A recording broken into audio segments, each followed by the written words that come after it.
More than half of British households are only one paycheck away from losing their home. That's a finding from Shelter, who found that 51% of Britons said they would not have enough savings to pay a month's rent if they were to become unemployed. Now, that's an incredibly stark fact. But of course, it's not only those who lose jobs who are struggling to keep a roof over their heads. Channel 4 News spoke this week to a renter called Priscilla. All packed up with nowhere to go. Priscilla has been looking for a new home to rent for 4 months now, since her landlord told her that he needed to sell the home she's lived in for almost 2 decades. We moved here 2005, so my younger one was nearly 3 and my other one was 7. So, we made this house a home. It's a home for us. And did you ever think that you'd have to move out? Nope.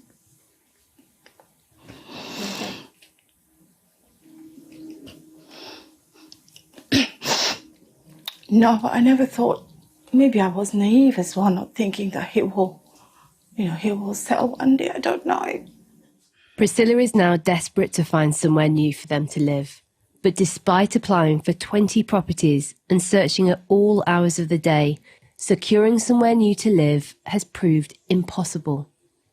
I will have viewing to go and view the house, like I have one today.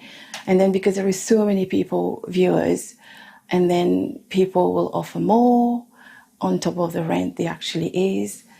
So it's the landlord decision at the end of the day, and he will choose, whoever is strongly financially.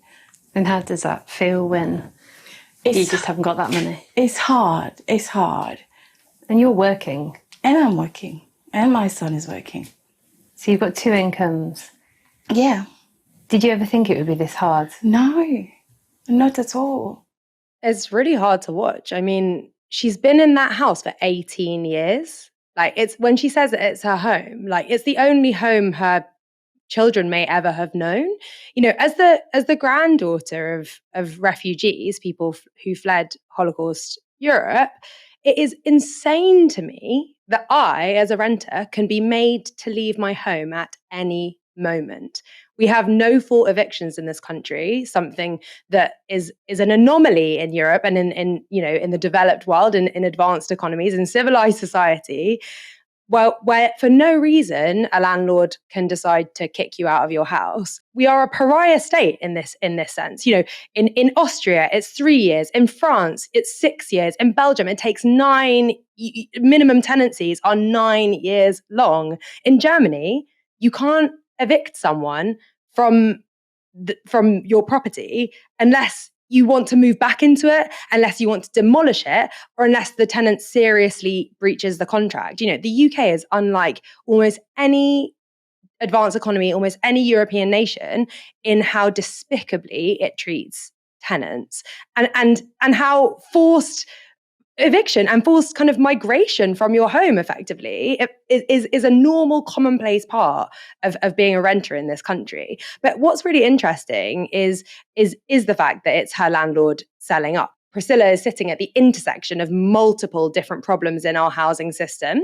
One is the kind of regulatory aspect that we allow landlords to kick tenants out way too easily, something which, by the way, is only going to get easier. So there's a renters reform bill which was tabled earlier this year, which does some good things like gets rid of Section 21 or no-fault evictions, but also makes it easier for landlords to evict, for example, in the case of selling their property. Now, you might think, well, that's all well and good.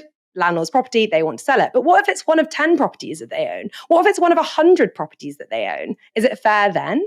We have this problem that Priscilla is experiencing of the fact that we've financialized housing. So it's now just simply an asset, one of many assets that a person might have. I recently, some of you might have seen, went and interviewed landlords about how they were finding the cost of living crisis. What cost of living crisis was the headline, I guess. We have landlords in this country that own hundreds of properties and see absolutely nothing wrong with that. The fact that when I ask them, well, do you ever wonder whether you're owning 200 properties might mean that most of us will never own a single one? They're like, well, why don't you just aspire to be like me? Well, Priscilla obviously isn't aspiring to be a fucking millionaire landlord with multiple properties, because she can't even afford to rent a single property. But so she's the product of a massive financialization of the housing market, but then also over reliance on landlords. The fact that Priscilla's landlord is just selling up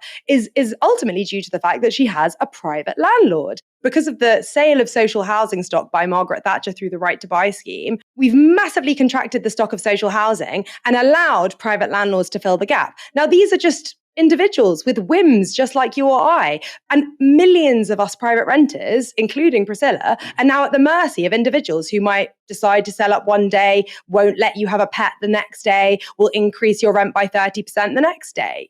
We are basically at the whims of people who we have totally accepted can act in these completely barbaric ways. But I think there's also something interesting here, which is, why does the Conservative government want to allow a situation where millions of people in Britain are one paycheck away from destitution, one paycheck away from being on the streets? It's totally so that they can keep us all in line. Because if you're in a pay dispute, if you're a railway worker, if you're a doctor, if you're a nurse, and you are one paycheck away from being homeless, then you're not going to negotiate a pay rise. Then you're going to back down. Then you're not even going to, if you're in another profession, even dare to unionize or dare to ask for more, because you're absolutely terrified, more than you are of not being able to, afford small luxuries in your supermarket shop. You are terrified of losing your job and within 1 month being on the streets.